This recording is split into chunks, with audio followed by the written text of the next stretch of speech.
नमस्ते दोस्तों, मैं हूं मोनिश असगर और आप देख रहे हैं मेडिकल लड़का। आज मैं आपके साथ शेयर करने वाला हूं मेरी रियल जर्नी नर्सिंग ट्यूटर से लेके सीएचओ बनने तक। तो बहुत सारे स्टूडेंट मुझसे पूछते हैं कि सर बीएससी नर्सिंग या जीएनएम करने के बाद आगे क्या कर सकते हैं। बहुत सारे स्टूडेंट मुझसे पूछते हैं, तो आज मैं अपना पर्सनल एक्सपीरियंस शेयर करूंगा ताकि आपको क्लियर आइडिया मिले और मोटिवेशन भी। तो चलिए शुरू करते हैं आज का वीडियो नर्सिंग ट्यूटर से सीएचओ तक।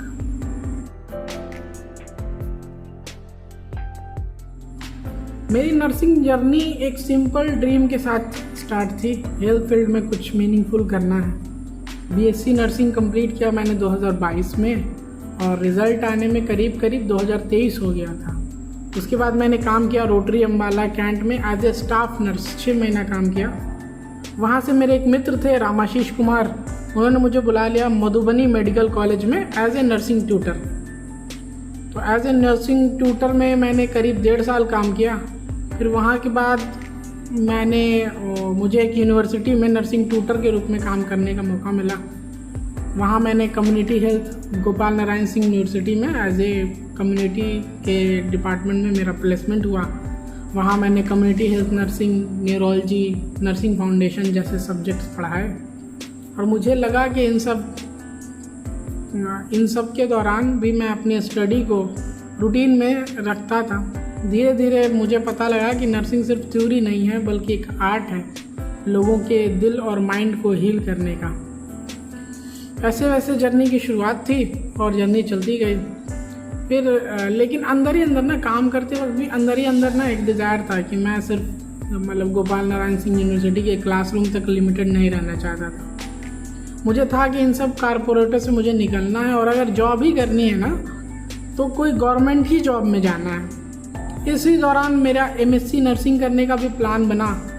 मैंने एमएससी नर्सिंग करने के भी बात पे विचार किया। फिर जॉब को प्रायोरिटी मानकर जब माना तो मेरा वही लाइफ टर्निंग पॉइंट था जब मैंने डिसाइड किया कि मुझे गवर्नमेंट जॉब में ही जाना है और जॉब में आने का सबसे अच्छा पीरियड ये था। तो फिर मैंने डिसाइड किया कि चलो मुझे सीएचओ बनना है, कम्युनिटी हेल्थ ऑफिसर बनना है, क्योंकि ये नर्सिंग वाला काम तो ठीक है, मैं स्टाफ नर्स भी ठीक हूँ, लेकिन मुझे गवर्नमेंट में आना था। ठीक है।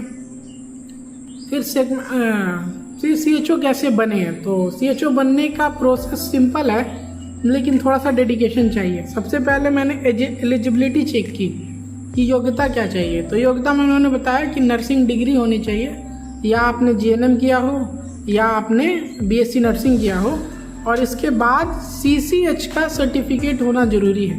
मैं सीसीएच पे सेपरेट एक वीडियो बना दूंगा, उसको आप देख लीजिएगा।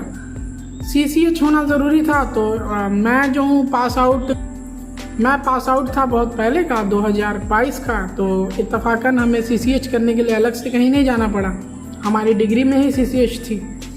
उसके बाद मैंने सीएचओ एग्ज़ाम के पैटर्न को समझा। तो बिहार वाले एग्ज़ाम का पैटर्न तो चेंज होता रहता है, पर जनरल पैटर्न को समझा कि होता क्या है। तो मुझे पता चला कि 2 सेगमेंट होते हैं मेनली, एक नर्सिंग सेगमेंट और एक नॉन नर्सिंग सेगमेंट। मैं डेली 2 से 3 घंटा पढ़ाई करता था। ठीक है, डेली 2 से 3 घंटा, कभी ज़्यादा हो जाती थी तो कभी नहीं भी होती थी, स्पेशली नॉन नर्सिंग सब्जेक्ट। क्योंकि नारायण नर्सिंग कॉलेज में मेरी जो अपॉइंटमेंट हुई थी ना, वो हुई थी कम्युनिटी डिपार्टमेंट में, और मैं बच्चों को कम्युनिटी पढ़ाता था। तो वहाँ से कम्युनिटी बेसिक नॉलेज या इंटेंसिफाइड नॉलेज गेन करने के लिए, क्योंकि मेरे को पहले एमएसएन आती थी, मेरे को दिक्कत थी कम्युनिटी में, और वहाँ ज्वाइन करने के बाद मेरा कम्युनिटी थोड़ा ढंग का गुजरा। मैं बच्चों को पढ़ाता था तो मुझे पढ़ना पड़ता था। ठीक है। फिर मॉक टेस्ट दिया, पुराने क्वेश्चन की प्रैक्टिस की, और फिर एक दिन फाइनली रिज़ल्ट आया। और रिज़ल्ट आया तो फाइनली अल्लाह का शुक्र था कि मुझे सीएचओ में जॉब हुई।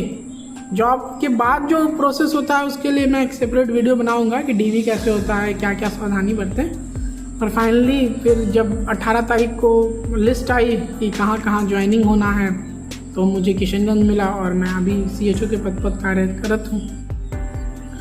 अब बात करते हैं हम लोग लाइफ एज ए सीएचओ की है। तो सीएचओ के रूप में काम करने का अलग ही सेटिस्फैक्शन है। आप डायरेक्टली गांव के लोगों के साथ काम करते हैं, उनकी हेल्थ प्रॉब्लम आप सुनते हैं और उन्हें प्रिवेंटिव और प्रमोटिव केयर प्रोवाइड करते हैं। सबसे मस्त काम एज ए डॉक्टर आपको, मतलब वहाँ ओपीडी जैसे डॉक्टर को होता है वैसे ओपीडी देखने होते हैं, मरीज देखने होते हैं। कई फीमेल आते हैं अपनी परेशानियां बताती हैं, कई मेल आते हैं अपनी परेशानियां बताती हैं, दादी लोग आती हैं कि कोई इंजरी हुई रहती है। तो ये सेटिस्फैक्ट्री जॉब है, मतलब आप काम आ रहे हो, टाइम पे लीव भी मिल जाती है। और देख ही रहे हैं कि मैं पहले अपना यूट्यूब मैनेज नहीं कर पाता था, अभी मैं यूट्यूब भी मैनेज कर पा रहा हूँ। कभी वैक्सीनेशन ड्राइव होता है, कभी मैटरनल हेल्थ की काउंसलिंग होती है, कभी हेल्थ टॉक देना पड़ जाता है, और कभी कैरियर हेल्थ अवेयरनेस कैंप लगानी होती है। हर दिन एक नई लर्निंग, एक नई रिस्पॉन्सिबिलिटी, एक नया दिन है, हर दिन और एक नया दिन। ठीक है, तो नर्सिंग स्टूडेंट के कैरियर टिप्स के बारे में अगर मैं बात करूँ कि मैं क्या, तो अगर आप भी स्टूडेंट हैं और चाहते हैं कि मेरी तरह से आप टिप्स चाहते हैं कि हम भी आगे में नर्सिंग CHO कैसे बन जाएं, कम्युनिटी हेल्थ ऑफिसर कैसे बन जाएं, तो सिंपल स्टेप्स हैं, 4 स्टेप्स मैं बताऊंगा। पहला, सिर्फ थ्योरी मत पढ़ो, मतलब किताबी थ्योरी मत पढ़ो, और थ्योरी इंटेंसिफाइड पढ़ो, डिटेल से पढ़ो। ठीक है, प्रैक्टिकल स्किल्स और कम्युनिकेशन, इन पे भी फोकस करो। दूसरा, कॉम्पिटिटिव एग्जाम के सिलेबस जल्दी से देख लो, और तैयारी जो है GNM या BSc के साथ ही प्रिपरेशन शुरू कर दो।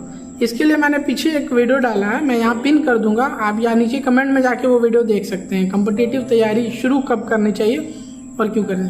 तीसरा, हर किसी का इंटरेस्ट अलग होता है, जैसे मेरा इंटरेस्ट ट्यूटर में है, मैं CHO ज्वाइन किया हूँ, किसी का इंटरेस्ट स्टाफ नर्स में हो जाएगा, फिर किसी का इंटरेस्ट आपको कम्युनिटी हेल्थ ऑफिसर में हो जाएगा। तो सबका इंटरेस्ट अपना अलग होता है, तो आप अपने इंटरेस्ट पे फोकस करो। ठीक है, और चौथा और सबसे ज़रूरी, कोई भी एग्ज़ाम हो, चाहे वो CHO का हो, चाहे वो स्टाफ नर्स का हो, चाहे वो TMC ले रही हो, चाहे वो प्राइवेट ले रही हो, कोई भी एग्ज़ाम हो वो आप छोड़ो मत, उसको एग्ज़ाम दो। चाहे रिज़ल्ट आए, चाहे आपको पता है रिज़ल्ट नहीं आएगा आपका, फिर भी रिज़ल्ट दो। मोटिवेशन, आज मैं अपने आप को देख के मतलब थोड़ा सा तो अच्छा महसूस होता है कि चलो एक साथ पढ़ाई भी और ड्यूटी भी निभाते हुए मैंने कुछ तो किया, CHO बन गया हूँ। नर्सिंग सिर्फ एक जॉब नहीं है, एक मिशन भी है, सेवा करना, हील करना, इंस्पायर करना। और मैं चाहता हूँ कि आप भी अपने फील्ड में अपना बेस्ट परफॉर्म करो, क्योंकि नर्सिंग दुनिया मतलब वैरायटी, मतलब कैसे बोलते हैं ना हम लोग, जब हम लोग बायोलॉजी का चैप्टर 1 पढ़ते थे 11th-12th में, डाइवर्सिटी है। तो नर्सिंग में भी ना कोर्स करने के बाद अलग अलग डाइवर्सिटी है, आपको कहीं ना कहीं कुछ ना कुछ आपके मन का मिल जाएगा।